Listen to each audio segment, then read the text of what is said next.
Uno de los verbos muy importantes en el Evangelio según San Juan es el verbo enviar.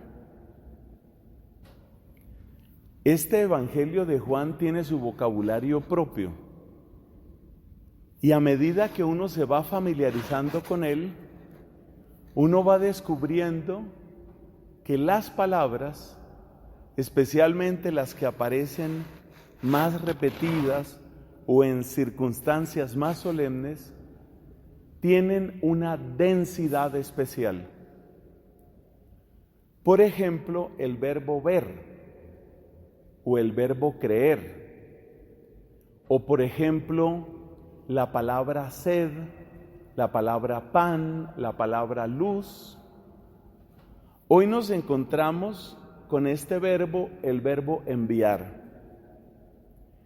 Es un verbo que tiene una expresión muy humilde en nuestra lengua castellana. Usted se da cuenta que el verbo enviar significa poner en la vía, poner en camino. El enviado es aquel que ha sido puesto en camino. Pero el verbo enviar es muy importante en Juan porque el enviado lleva la voluntad del que lo envía. El enviado lleva la palabra del que lo envía. El enviado lleva incluso la presencia del que lo envía. De modo que un enviado en el Evangelio de Juan no es simplemente un mensajero como el que da un recado, sino que el enviado lleva la voluntad del que lo envía, la palabra del que lo envía, incluso la presencia del que lo envía. Y textos como el del día de hoy y otros más nos ayudan a descubrir esta riqueza del envío. Cristo es el enviado del Padre, pero hay una diferencia entre Cristo y los demás, porque hay otros enviados, los profetas, pero resulta que la expresión de la palabra del Padre en Cristo es plena. La expresión de la voluntad del Padre en Cristo es total y por consiguiente la presencia del Padre en Cristo es absoluta, sin límite. De esto nos habla en distintas ocasiones el mismo Evangelio de Juan. Por ejemplo, observe lo que hemos encontrado hoy. Dice aquí: yo no he hablado por cuenta mía. El Padre que me envió es quien me ha ordenado lo que he de decir y cómo he de hablar. Quiere decir que en Cristo se da una plenitud de la palabra y que esa palabra plena de Cristo no es otra sino la palabra que el Padre quiere comunicarnos. Con respecto a la voluntad, hay otro pasaje, ese no es el de hoy, en el que Cristo dice: yo hago siempre lo que a Él le agrada. Y también dice esta expresión en otro lugar también del mismo Evangelio de Juan: yo no hablo por mi cuenta, yo no obro por mi cuenta, perdón. Y en otro sitio también dice: yo no busco mi gloria. De modo que Cristo aparece como una transparencia en el sentido de que todo lo que vemos en Él, todo lo que aparece en Él, es todo lo que el Padre es. Esa transparencia no la encontramos en ningún profeta. Esa expresión tan perfecta de la voluntad y de la palabra no la tenemos en nadie más. Por eso, Cristo es el único que le puede decir a Felipe: el que me ha visto a mí, ha visto al Padre. Es decir, que la presencia del Padre en Cristo es completa, es total. Bueno, con estas ideas que poco a poco irán madurando en nuestro corazón, tratemos de entender en qué consiste entonces la misión de Cristo. A ver, ¿cuál es el problema de un mensajero? ¿Cuál puede ser el error que puede cometer un mensajero? No hay nada más peligroso que un mensajero con creatividad. Lo que esperamos del mensajero no es que sea creativo, lo que esperamos es que sea fiel. Entonces, ¿qué significa esa perfecta fidelidad que está en las 3 palabras que ya he dicho varias veces? Tiene la palabra del Padre, la voluntad del Padre y la presencia del Padre. ¿Qué significa eso? Significa, que Dios me ayude a expresarme, significa que el enviado no sale, no se distancia del que lo envía. Es decir, que Cristo al mismo tiempo es cercano a nosotros porque es enviado, pero como es un enviado que tiene palabra plena del Padre, voluntad plena del Padre, presencia plena del Padre, entonces en Él se hace presente el Padre, en Él está el Padre. Él mismo lo dice. ¿No crees? Le dice a Felipe, ¿no crees que yo estoy en el Padre y el Padre está en mí? Entonces fíjate lo profundo que es esto. Un envío con las características del envío de Cristo, una misión con las características de la misión de Cristo, es algo absolutamente maravilloso. Porque Cristo, en un cierto sentido, sale del Padre, así como dice él mismo en el Evangelio de Juan: salí del Padre y vengo al mundo, ahora dejo el mundo y vuelvo al Padre. En un sentido, Cristo sale del Padre y viene al mundo, pero en otro sentido, puesto que la presencia del Padre es perfecta en Él, puesto que la palabra del Padre es total en Él, puesto que la voluntad del Padre se realiza perfectamente en Él, Cristo es al mismo tiempo esa distancia acortada. Es decir, que Cristo es un puente tendido, pero al mismo tiempo es ya la meta. Eso ya suena un poco más complicado. ¿Qué quiere decir? Que Cristo viene a nosotros, pero el que se encuentra con Cristo ya se encuentra con el Padre. Y eso quiere decir que al mismo tiempo Él es el camino que tenemos que recorrer, pero ya es la meta a la que queríamos llegar. Por eso Él es el único que puede decir: yo soy el camino, la verdad y la vida.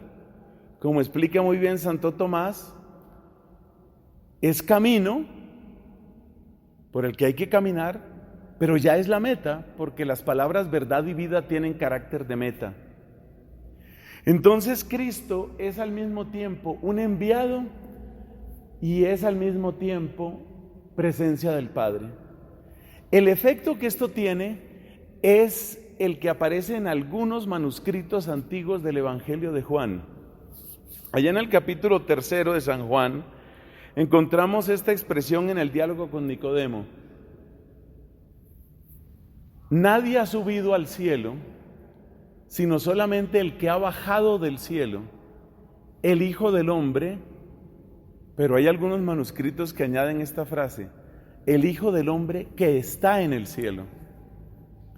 Ahora ya podemos entender esa frase tan misteriosa. Cristo al mismo tiempo es el enviado que sale y viene a nuestra tierra, pero es el que está en el cielo, porque Él no se distancia del Padre. Y no se distancia del Padre porque la palabra del Padre sigue siendo la suya, la gloria del Padre sigue siendo suya, la voluntad del Padre sigue siendo suya. Entonces, Cristo es el misionero que sale del Padre y sin embargo está en el Padre. Sale del Padre en cuanto que se acerca a nosotros.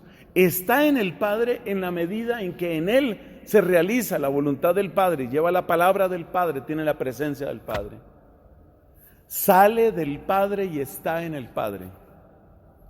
Quedémonos un momento con esa frase y ahora pensemos qué implica eso para la iglesia. ¿Qué significa está en el Padre? Esa es la vida contemplativa. Los monjes, las monjas de clausura, lo que buscan en primer lugar es ese quedarse ahí con el Padre, quedarse ahí, extasiarse ahí, entregarse ahí y ofrecerse ahí. ¿Y qué significa? Eso es lo que significa quedarse en el Padre, pero ¿qué significa salir o ser enviado por el Padre? Esa es la vida activa. Entonces fíjate cómo el ser de la iglesia lo que hace es retratar la vida de Cristo, porque la iglesia es a la vez contemplativa y activa. Es contemplativa porque se queda con el Padre y es activa porque es enviada por el Padre. Así como Cristo es a la vez modelo perfecto de contemplación porque está en el cielo en la medida en que no se distancia ni lo más mínimo del Padre, pero a la vez está con nosotros y es enviado a nosotros y por eso también es modelo de vida activa. Con estas consideraciones entendemos lo que significa ser misionero. ¿Qué es ser misionero? Ser misionero es esto: quedarse con el Padre y ser enviado por el Padre. Físicamente, materialmente, eso es contradictorio, porque eso es como si nosotros, hablando en términos políticos, dijéramos, el embajador de Colombia, por ejemplo, en Canadá, el embajador de Colombia en Canadá o para Canadá, fue enviado a Canadá pero se quedó en Bogotá. No tiene sentido, ¿cierto? Materialmente, corporalmente, eso es imposible. Pero en esta dimensión profunda del ser de Cristo es exactamente lo que sucede. Cristo al mismo tiempo se queda con el Padre y es enviado por el Padre. Y así es el ser de la iglesia, que se queda con el Padre en la vida contemplativa y que es enviado por el Padre, la iglesia es enviada por el Padre en la vida activa. ¿Y esto qué quiere decir para un predicador? ¿Qué quiere decir para un misionero? Pues que el misionero tiene que hacer lo mismo, que el misionero tiene que vivir de alguna manera en Dios, como si no existiera el resto del mundo, pero tiene que entregarse al mundo, como entregarse para llevar el evangelio al mundo, como si ese mundo no tuviera otra oportunidad de conocer a Dios. Y esa doble entrega, sin embargo, no es contradictoria. Es la entrega total a la gloria del Padre y es la entrega total a la salvación de las almas. Entrega total a la gloria del Padre porque nos quedamos con el Padre, pero es entrega total a la salvación de las almas porque somos enviados por el Padre. Bueno, no se puede cerrar esta reflexión sin mencionar a Catalina de Siena. Eso es lo que quiere decir la doctrina de la celda interior de Catalina de Siena. Eso. Es decir, cuando ella habla de la celda interior, lo que está hablando es de una persona. ¿Por qué la llama celda interior? Porque para ella celda exterior o material es el caso de una vida eremítica, de una vida en un monasterio, o la vida que ella misma llevó allá en Fontebranda. Esa es la celda exterior. Esa celda que yo tuve ocasión de conocer, imagínate si se me va a olvidar, allá en Siena, el lugar donde ella hacía sus oraciones, sus penitencias, esa se llama la celda exterior. Entonces toca pasar por Italia y toca ver ese lugar, eso se llama celda exterior. Pero Catalina alaba la grandeza no tanto de la celda exterior, sino de la celda interior. ¿Y cómo es la celda interior? Pues la celda interior es que yo, a pesar de ser enviado al mundo, como le pasó a ella misma, que tuvo que recorrer Florencia, Génova, Aviñón, Roma, Siena, que yo, aunque tenga que recorrer todo eso, al mismo tiempo estoy en el reposo y en el regazo del Padre. Es decir, que la celda interior es la expresión misionera, es la expresión apostólica, la expresión concreta de este evangelio. Quédate con Dios como si solo existiera Dios, pero entrégate a las necesidades de las personas como si esa fuera su única oportunidad de conocer al Señor. Y eso fue lo que vivió Catalina. Entonces ella se entrega con generosidad incomparable, se entrega a la gente, pero a la vez ella está en el Padre, ella está en esa celda interior. Hay otras personas de las que se habla esto. Un elogio parecido se ha escuchado de San Ignacio de Loyola, que por eso fue llamado contemplativo en la acción. Fíjate, es la misma idea.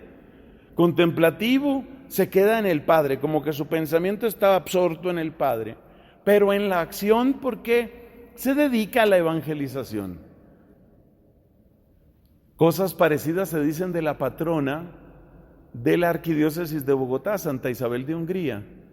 Dice el confesor de Santa Isabel de Hungría: creo que raramente o nunca he conocido una persona que esté al mismo tiempo tan dedicada a la caridad y tan sumergida en Dios.